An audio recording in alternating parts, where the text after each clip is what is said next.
Hebreus capítulo 3, versículo 11, 12 e 13 diz assim: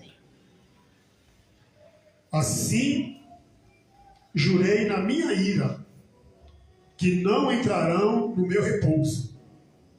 Vede, irmãos, que nunca haja em qualquer um de vós um coração mau e infiel, para se apartar do Deus vivo.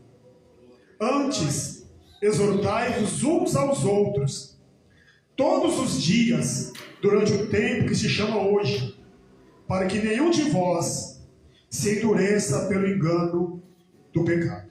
Amém? Pode sentar? Louvado seja o nome do Senhor. O homem, ele não vai ser lançado no inferno porque pecou. Porque se Deus for lançar o homem no inferno porque ele pecou, todos estão condenados ao inferno. O homem vai ser lançado no inferno porque não se arrependeu dos seus pecados. Simples assim. Por isso que a mensagem de Deus começa pela boca do profeta João Batista, dizendo: arrependei-vos, porque é chegado o reino dos céus. Jesus, quando ele inicia o seu ministério, as primeiras palavras que ele expressa é: arrependei-vos. Então o arrependimento é a única condição que vai livrar o homem do inferno. Todavia, nós estamos sempre propensos ao deslize, ao erro, ao pecado. E é nesse momento que tem que haver o arrependimento. Porque a maior virtude do ser humano é ele reconhecer o seu erro. Eu errei. Essa é uma virtude, irmãos. O sábio rei Salomão, quando ele escreveu o livro de Eclesiastes, ele vai dizer a seguinte frase: não há um justo sequer que faça o bem e nunca peque. Então nós somos sujeitos a errar. O problema é depois do erro. Aí é onde está a diferença. Tem uns que querem cobrir, outros não. Outros sabem que de Deus ninguém encobre nada. Porque quem achar que vai encobrir de Deus está se enganando a si mesmo. Porque Deus vê todas as coisas. Vê? Não tem como encobrir daquele que tem os olhos como chama de fogo, que consegue enxergar até a nossa alma por dentro. Aliás, que a nossa alma é para ele uma lâmpada. Ele acende e enxerga o homem por dentro. Então, o arrependimento é a única condição. Porém, o texto aqui vai dizer que há momentos que, se for necessário, nós sermos exortados por alguém que está do lado de fora. Porque sempre quem está do lado de fora consegue enxergar melhor do que quem está do lado de dentro. Muitas vezes ele está tão envolvido ali que não está observando que nós estamos pegando caminhos errados. Aí alguém vai ser usado por Deus e falar: para, não vai não, continua não, vai dar ruim no final. Se você continuar, a tragédia é certa. Mas algumas pessoas endurecem o coração na hora da exortação. E o texto vai dizer: exortai-vos uns aos outros, todos os dias, durante o tempo que se chama. Por que hoje? E não ontem ou amanhã? Porque o ontem já passou, o amanhã não existe, irmão. O amanhã não existe para nós. Quando ele chegar, já não é amanhã, é hoje. Alguém pode viver o amanhã aqui? Dá um sinal que consegue viver o amanhã. Não. Quando ele chegar, já não é mais amanhã, é hoje. Então, todo o tempo que nós temos de oportunidade é hoje. Não deixa para amanhã o que você pode fazer hoje. Não é assim que diz o provérbio? Tem pessoas que deixam para se arrepender. Não, ainda muito cedo, eu vou continuar um pouquinho no pecado aqui, depois eu me arrependo, a morte vem e leva ele hoje. E o amanhã ele não deu tempo de se arrepender. Não deu tempo. Você sabe por que nós colocamos isso aqui, irmão? Isso aqui, sabe por que nós colocamos isso aqui? Não é para ficar elegante, não. Nós não colocamos isso aqui para não ficar bonitinho, não. Olha como é que você vai bonitinho, carnão azul. Não é para isso que ele colocou isso aqui, não. Sabe por que ele colocou isso aqui? Por causa do pecado. Você tem coragem de tirar isso aí no meio do público aqui? Tem coragem? Você vai ficar morrendo de vergonha, não vai? Sabe o que é isso aí? Sinal do pecado. Tira aí se alguém tem coragem aí. Fica despido aí. Tem coragem?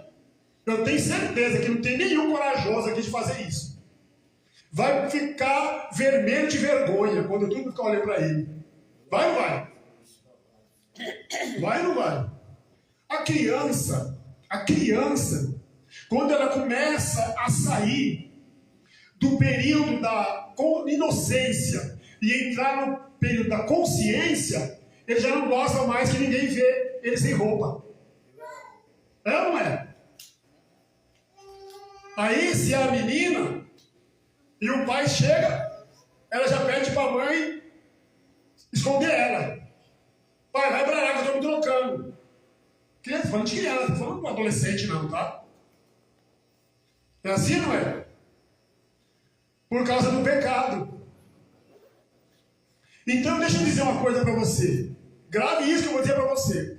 Nessa matéria que você está aí, habita o pecado. Tá bom? Essa matéria aqui, ó, nela habita o mal. E essa matéria aqui, ela clama pelo pecado. Você está entendendo? Tudo que essa matéria pede aqui, Diácono Aristide, é contra a vontade de Deus. Então cuidado para você não ficar alimentando ela, porque você pode, no final, ser condenado. Ah, mas isso é prazeroso, a minha carne quer. A Bíblia diz, Romanos capítulo 8, que aqueles que querem fazer a vontade da carne não pode agradar a Deus, porque não se sujeita à lei de Deus.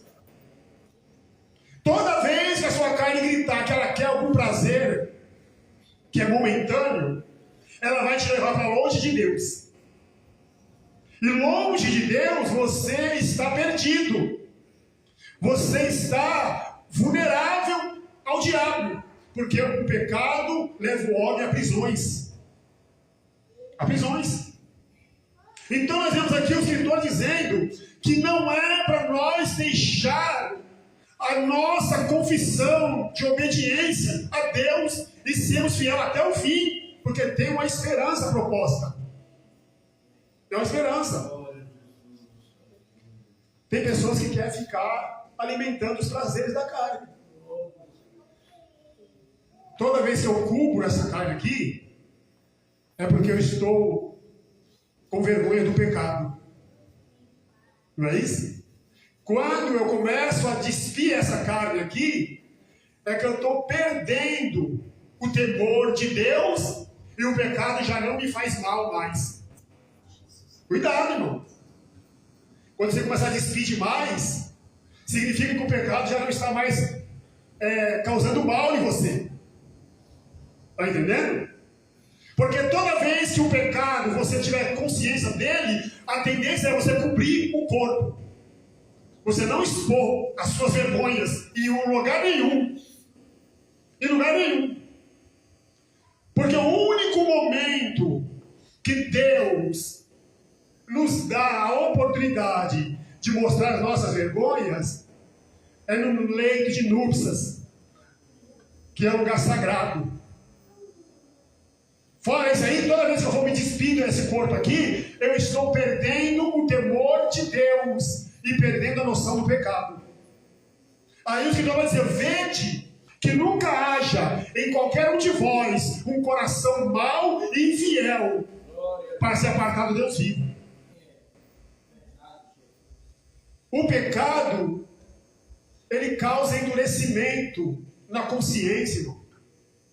E consciência endurecida, não se ouve mais a voz de Deus. Não se ouve mais. Tem pessoas que estão tão acostumadas com o Evangelho, que ela se habituou tanto a fazer parte, que ela não tem mais a consciência do pecado. Não tem mais. O pecado já não nos faz mais mal. O pecado já não incomoda mais ele. Toda vez que o pecado não incomodar você, você está andando em caminhos escorregadios, perigosos. Lembra do princípio do que você aprendeu com Deus? Aí você vai começando a relaxar, vai afrouxando as cordas, aí as calças espiritual vai caindo, porque o cinto já não tem mais, não é isso? Aí começa a aparecer as vergonhas espirituais, e tudo começa a ser normal. Aí que mora o perigo, o pecado começa a se tornar normal. Aí não nasce mais o arrependimento. O escritor Hebreu vai dizendo que Deus, na sua ira, não deixou entrar no seu repouso aqueles que pecaram, foram mortos no deserto. Não deram ouvido a Moisés. Não deram ouvido a voz de Deus, que Deus estava falando através de Moisés. Tem pessoas que falam, não, Deus tem que falar comigo. Ele não vai descer do céu e falar com você, não. Você vai ficar sem ouvir a voz de Deus. Ele vai usar um comedor de feijão mesmo para falar com você. É isso mesmo. É alguém igual a você, sujeito a erro também e a falha, que ele vai usar para falar com você. Não fica esperando ele mandar um anjo, não. Não. O anjo já está falando já. Até porque o anjo da igreja que estava em Filadélfia era um homem mortal. O anjo da igreja que estava em Tiatira não era com asinha, não. Era um comedor de feijão, igual nós. Mas Deus falava com ele e ele falava com o povo. E o dia que ele não falou com o povo, Jesus lhe mandou uma carta e repreendeu ele. Por que você está deixando que Jezabel, que ensina errado o meu povo, ensine meu povo a pecar? Por que você está fazendo isso? O espírito de Jezabel não pode. Por que você está deixando alguns seguir as obras dos nicolaítas, as doutrinas dos nicolaítas, a qual eu aborreço? Se eu aborreço, você tem que aborrecer também. Está falando com o homem, o pastor da igreja. Então a primeira exortação vem para o pastor da igreja, para depois ir para a nave da igreja. E Deus está chamando nós nessa noite para uma exortação. Vivemos tempos difíceis, irmãos, em que o Evangelho perdeu a essência. O Evangelho perdeu a essência. Eu volto a repetir. Essa matéria aqui, ela quer o pecado. Essa matéria aqui quer os prazeres do mundo.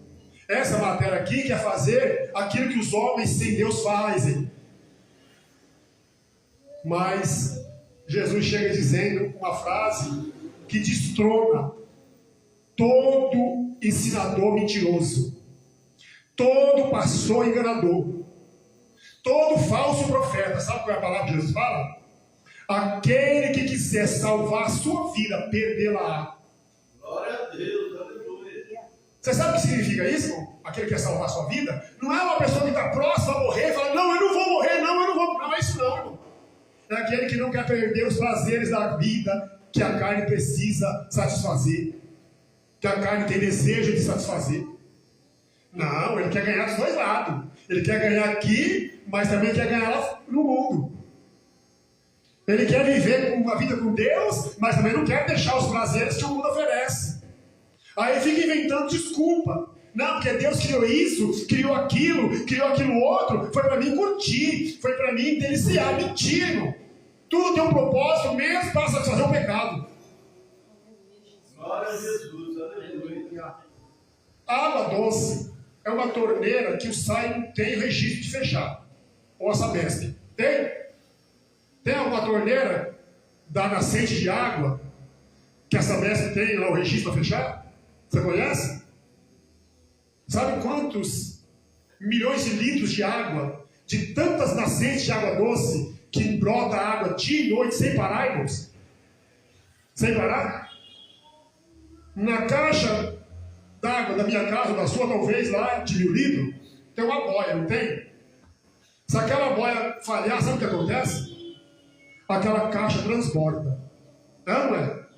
Aí tem que ter um ladrão, se não enche a laje de água, começa a cair água na cabeça do cidadão dentro do quarto, ou na sala, onde tiver a caixa. Assim não é? Então tem que ter um ladrão, né? O ladrão, porque se falhou a boia, o ladrão joga para fora da casa. Ou então, tem que correr lá no registro e fechar. A Sabesp não tem um registro para fechar. Mas para onde que vai esse monte de água, irmãos? Para onde que vai? Você sabe onde que vai essa nascente de água? De milhões de litros de água, de centenas de nascente? Ela vai morrer aonde, Romano? No mar? No mar, né? Mas peraí, quando Deus criou o mar, Ele fez uma caixa de quantos mil litros? Ah, mas se lá não tem um registro para fechar, então tem que ir cavando buraco, tem que abrir mais, né? Porque senão vai derramar. Não, não derrama. Não derrama. Não é isso? Ele criou aquilo ali para receber toda a água de nascente que vai jogando para lá, porém, Ele deu ordem para o mar, a água chegar até na beirada da praia e parar ali e voltar. Não foi para o homem ficar curtindo, queimando a sua carne, não, se bronzeando, não. Aquilo ali foi com o intuito de receber toda a nascente de água. Cuidado, irmão. Para você não ficar caindo em conversa furada de homens que não têm o temor de Deus. Aí fica lá se expondo à sua nudez. Não tem mais o temor de Deus, porque quem expõe o seu corpo não tem mais o temor de Deus. O homem colocou isso aqui por causa do pecado. E quando ele perde a noção do pecado, isso aqui vai diminuindo cada vez mais. Porque quando Adão e Eva pecou, aí eles viram que eles estavam sem roupa. Aí fizeram o quê? Se esconderam. Fizeram uma roupa de folha de figueira e ó. Não é isso? Só que a folha de figueira não conseguia, sabe, esconder tudo. Mostrava uma parte aqui, outra parte lá, outra parte acolá. Mas eles estavam aparentemente vestidos. Estava ou não estava? Aí Deus vira lá, na viração do dia, desce lá no jardim do Éden e pergunta para eles: ei, cadê vocês que eu não achei vocês? Deus está vendo eles. Deus está vendo. Mas Deus quer que eles confessem. Ninguém se esconde dos olhos de Deus, irmão. Deus quer que confesse. Aquele que confessa e deixa alcança a misericórdia, mas aquele que encobre não prospera. Não adianta ficar querendo tampar o sol com a peneira, que não dá, irmão. Nós temos que pegar e confessar: não, realmente eu sou um miserável pecador e preciso ouvir mais a voz de Deus. Eu preciso entender mais o propósito de Deus. Eu preciso entender que eu sou templo do Espírito Santo e Ele tem zelo pelo meu corpo. Ele tem ciúmes de mim. Ele tem ciúmes. O Espírito de Deus tem ciúmes do seu corpo. E Ele não aceita você ficar expondo Ele ao pecado. Cuidado. É perigoso. Se você ficar expondo, você entristece aquele que pode te ajudar na hora mais difícil da tua vida. Porque a alegria do Senhor é a nossa força. Mas se Ele fica triste, eu fico fraco. E se eu fico fraco, eu fico vulnerável ao diabo. E aí eu posso ser vencido. E Deus está dizendo para nós: o dia de se arrepender é hoje. Não deixa para amanhã, que você pode dormir hoje para acordar amanhã. O dia de você abraçar os propósitos que Deus fez para a tua vida não é amanhã, é hoje. Já viu aquela pessoa: não, eu estou muito novo para ficar esse negócio de crente aí, esse negócio de igreja, eu estou muito novo, eu vou curtir bastante a vida, eu vou curtir bastante o mundão. Quando eu já estiver no pico do corvo, aí eu vou para a igreja. Aí morre antes. Aí já era. Aí o texto de Eclesiastes, capítulo 12, Salomão diz: lembra do teu Criador no dia da mocidade. Lembra em obedecer a Deus enquanto você tem vigor, porque na velhice, aí fica mais difícil. Porque quando você chega na velhice, aí é só esperar a morte. Não tem mais nada que fazer quando a pessoa chega a uma certa idade.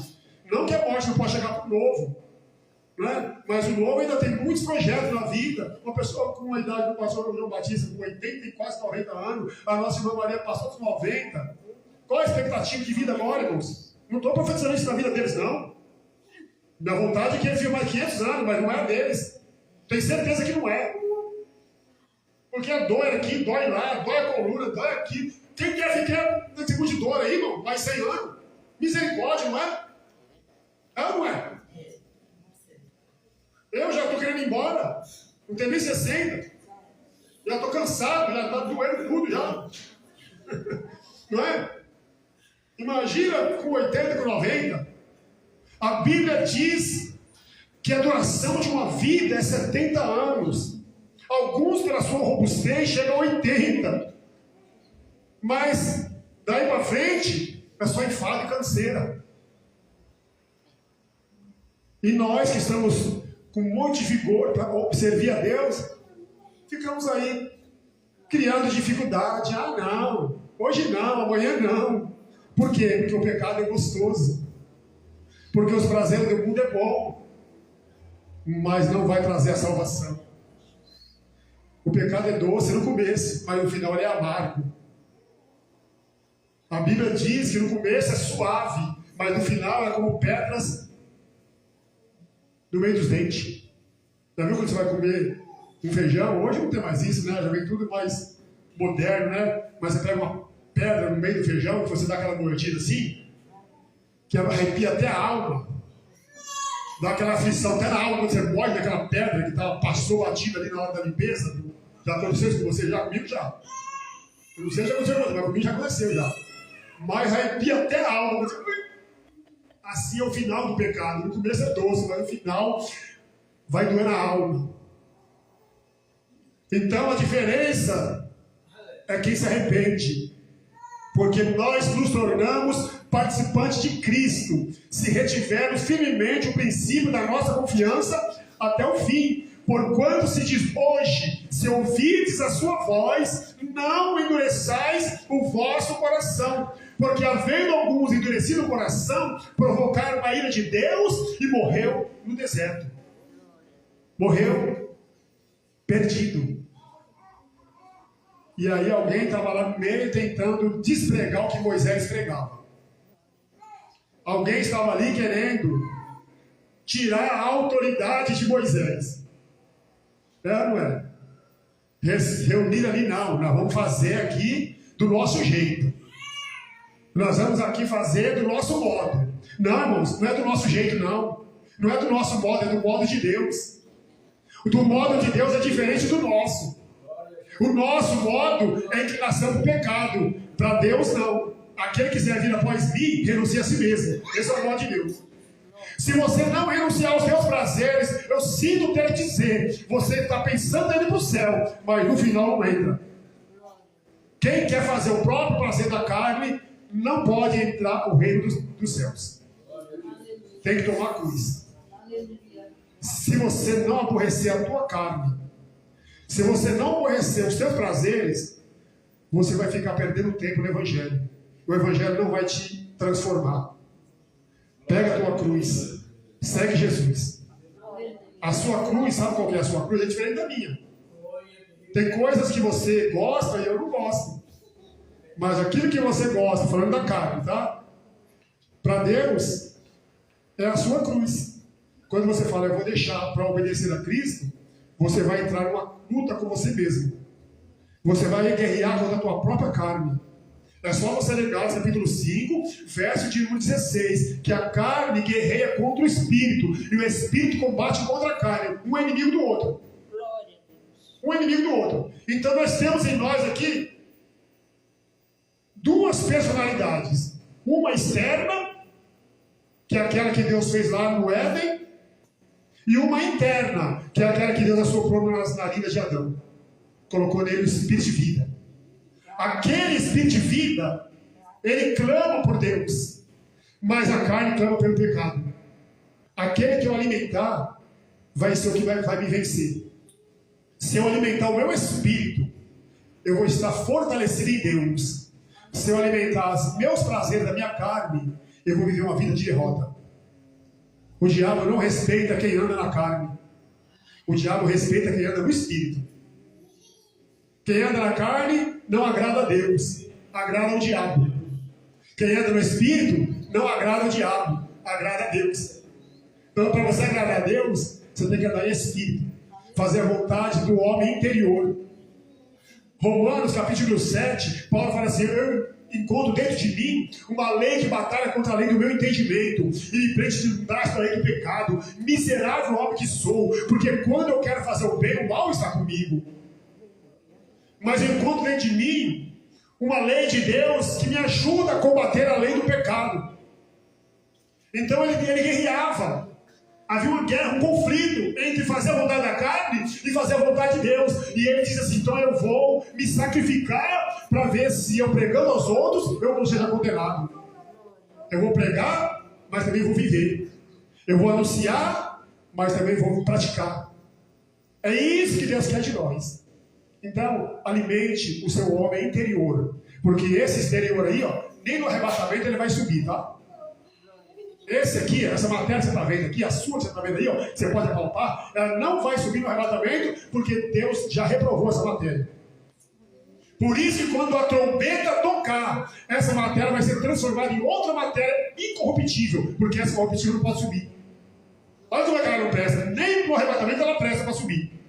Deus vai transformar ela numa matéria sem pecado, incorruptível. Aí Paulo vai dizer na sua primeira carta aos Coríntios, capítulo 15, que aquilo que é corruptível será revestido da incorruptibilidade, e aquilo que é mortal se revestirá da imortalidade. Aí vai se cumprir a palavra que foi dita: tragada foi a morte na vitória. A morte não tem mais prazer, porque nós não vamos estar na matéria do pecado mais. Aí nós vamos subir. Aí o nosso irmão Lázaro, que já foi, ele cantava aquele louvor: eu vou subir, eu vou subir, eu vou subir, ainda bem que eu vou morar no céu. E foi. E foi. Você viu o negão deitado lá na maca? Quem lembra da visão, né? As enfermeiras crentes orando por ele, lembra? E ele cantando no leito, né? Com o respirador na boca, buscando o oxigênio. Eu vou subir. E subiu mesmo, foi embora. Ó, um negão forte daquele lá, cheio de saúde, né? A morte não mede quem vai levar, não. Hã? Quem diria que o homem com a saúde daquela ali, novo, iria ser tão rápido só por causa da falta de um oxigênio que o pulmão não estava encontrando, mas foi morar com Deus. Então, se nós quisermos morar com Deus, tome a sua cruz. Deixa os seus prazeres de lado, porque ele pode ser um laço na tua vida lá na frente. Cuidado. Não atenda os pedidos da sua carne, que são perigosos e pode te levar para longe de Deus. Amém, irmãos? Amém. Que Deus nos abençoe com essa palavra, porque a palavra de Deus é a maior bênção que o homem pode receber. Eu disse aqui quarta-feira e vou repetir para nós finalizar aqui, irmãos. A palavra de Deus, ela é pão. A palavra de Deus, ela também é luz. Então, quem não anda com a palavra, anda com fome e anda em trevas. Quem obedece a palavra, anda alimentado e conhece o caminho que está seguindo. Então, se você quer enxergar bem o caminho, lâmpada para os meus pés é a tua palavra. Não tem sede na alma. A alma está alimentada pela palavra. Então, alimente a sua alma com a palavra de Deus. Deus abençoe os irmãos. Em nome de Jesus, amanhã, se Deus assim permitir, às 18 horas, estaremos aqui para mais um culto, se Deus assim permitir, e se a igreja não for arrebatada antes. E tomara que seja, porque já estamos fazendo hora extra na terra. A igreja já está fazendo hora extra na terra, viu? Acredite se você quiser, mas nós estamos com os minutos contados para o arrebatamento. Fiquemos de pé.